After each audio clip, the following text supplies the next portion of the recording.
va oppoq non.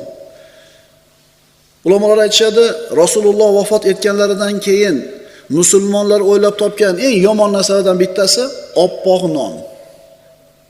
Nimaga bunday deyapmiz? Agar shu kitoblarga, tibbiy bir manbalarga murojaat qilib qaraladigan bo'lsa, mana shu tabiblar ham, hakimlar ham oppoq nonda foyda emas, ko'proq zarar bo'lishini aytadi.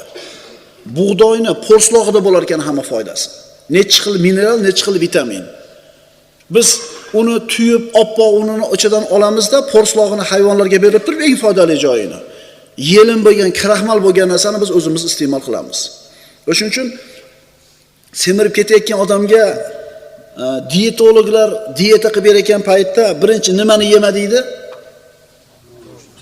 Ana u diyetologlar bilan muomala qilganlar biladi albatta buni.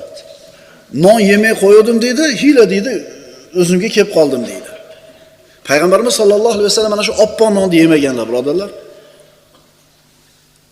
Endi bu bitta meni bu masalam bilan hamma qora nonga o'tib ketmaydi. Bu aniq u. Chunki haligi vidi zo'r bo'lmaydi uni. Ammo biz farzand tarbiyasi haqida gapiryapmiz. Biz endi bo'lganimizcha bo'ldik. Nimani yegan bo'lsa, bo'ldik endi.